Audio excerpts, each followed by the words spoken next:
Hello. അപ്പോൾ ഇത് നമ്മൾ കഴിഞ്ഞ ദിവസം റെഡിയാക്കിയ ഫ്ലവർ ബെഡാണ്. അപ്പോൾ ഇത് ഓൾറെഡി നന്നായിട്ട് നനച്ച് സോയിലൊക്കെ അമെൻഡ് ചെയ്ത് നല്ല സോയിൽ മിക്സും കമ്പോസ്റ്റും പെർലൈറ്റും ഫോം കാസ്റ്റിംഗ് ഒക്കെ ഇട്ട് റെഡിയാക്കി വെച്ചേക്കുവാണ്. അപ്പോൾ ഇനി എന്താ നമ്മൾ ഇന്ന് ചെയ്യാൻ പോകുന്നതെന്ന് വെച്ച് കഴിഞ്ഞാൽ ഇവിടെ ഫോളിൻ്റെ കഴിഞ്ഞ ഒരു വീഡിയോയിൽ പറഞ്ഞതുപോലെ ഒരു ലിസ്റ്റ് ഞാൻ ഉണ്ടാക്കിയിട്ടുണ്ടല്ലോ. ഇഷ്ടമുള്ള പൂക്കളുടെ ഒരു ലിസ്റ്റ് ഉണ്ടാക്കിയിട്ടുണ്ട്.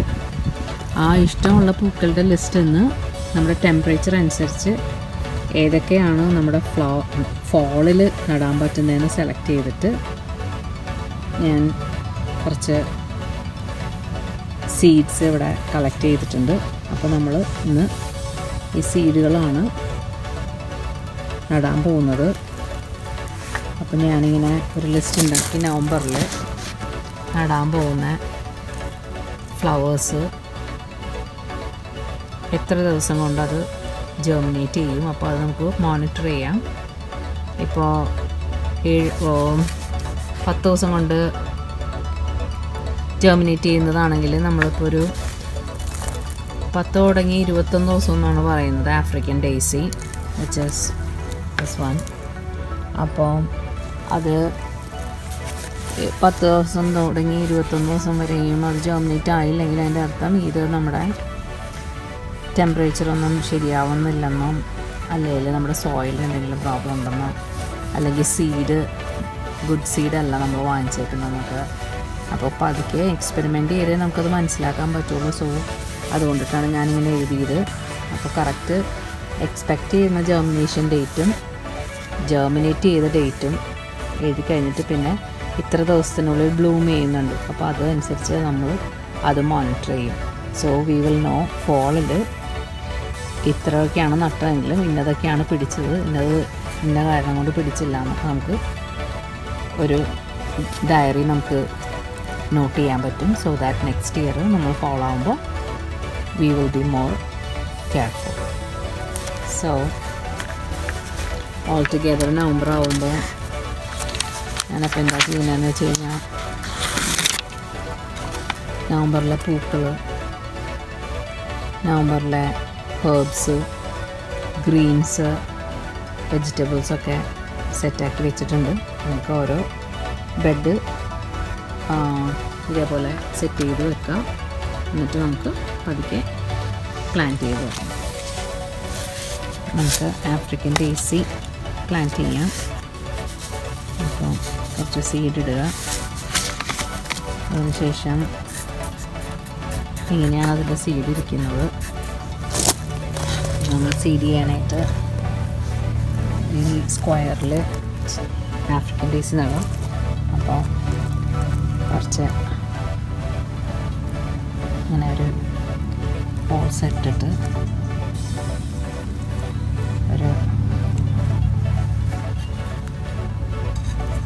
6 ഹോളിട്ടിട്ട് നമുക്കതിനകത്ത് നടാം. ഞാനൊരു 6 ഹോളാണ് ഇട്ടേക്കുന്നത്. അപ്പോൾ നമ്മുടെ ഫ്ലവർ ബെഡാണല്ലോ, അപ്പോൾ പിടിക്കുന്ന അനുസരിച്ച് സ്പേസ് ഇല്ലെങ്കിൽ നമ്മളിവിടെ നിന്ന് മാറ്റി വേറെ അടുത്തേക്ക് ട്രാൻസ്പ്ലാന്റ് ചെയ്യും. അപ്പോൾ നമ്മൾ ഈ ഹോളിലേക്ക് 2 എണ്ണം വീതം ഇട്ട് കൊടുക്കും.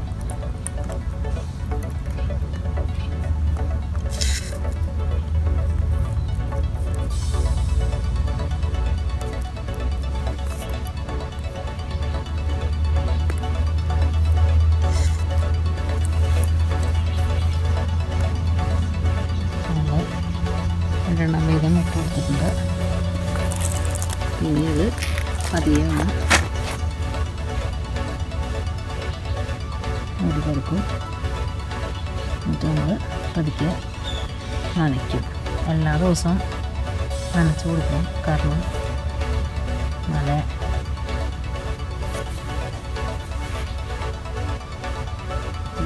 അപ്പോൾ അത് നമ്മുടെ ആഫ്രിക്കൻ ഡേയ്സ്. അപ്പോൾ എന്താണെന്ന് അറിയാൻ വേണ്ടിയിട്ട് ഇതിൻ്റെ ഒരു ടാഗ് സൈഡിൽ കുത്തി കൊടുക്കും. ആഫ്രിക്കൻ ഡേയ്സ് നമ്മൾ നട്ടു.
ചെറുതായിട്ട് ഇങ്ങനെ മൂടി കൊടുക്കും.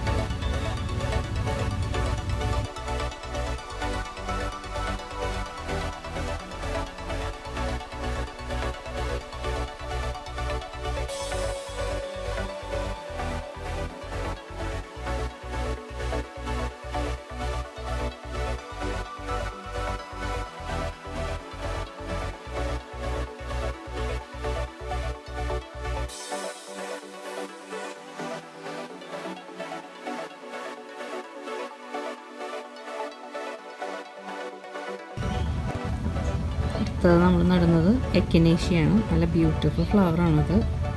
അപ്പോൾ ഇതും ഇതേപോലെ തന്നെ നമ്മൾ ഹോളിലേക്ക് ഇട്ട് കൊടുക്കുക, എന്നിട്ട് സോയിലിട്ട് മൂടുക.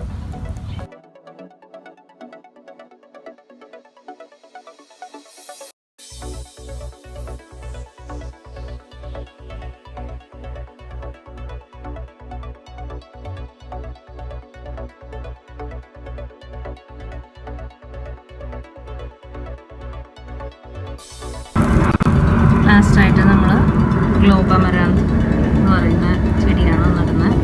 അതിൻ്റെ സീഡ് ഇങ്ങനെയാണ് ഇരിക്കുന്നത്. സോ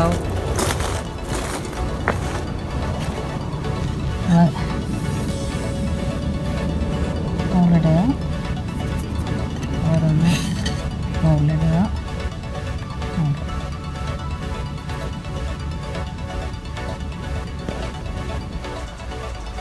അപ്പോൾ നമ്മളിന്ന് 14 പൂക്കളുള്ള സീഡാണ് ഇങ്ങനെ ഇട്ടത്. അപ്പോൾ എല്ലാത്തിനും ലേബിൾ ചെയ്ത് ഇന്നത്തെ ഡേറ്റും മാർക്ക് ചെയ്യും. പിന്നെ ഇത് എത്ര ദിവസമാണോ ടെർമിനേറ്റ് ചെയ്യാൻ എടുക്കുന്നത് നമ്മളത് മോണിറ്റർ ചെയ്യും. ഈ ഭാഗം നമ്മൾ നടുന്നില്ല, ബിക്കോസ് ഇനിയും സീസൺസ് വരും.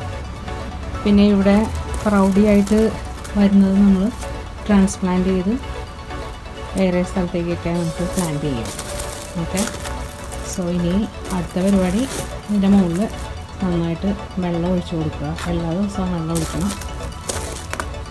അപ്പോൾ നന്നായിട്ട് കുതിർന്ന് കിടന്നാലേ വേഗം ജെർമിനേറ്റ് ചെയ്യുള്ളൂ.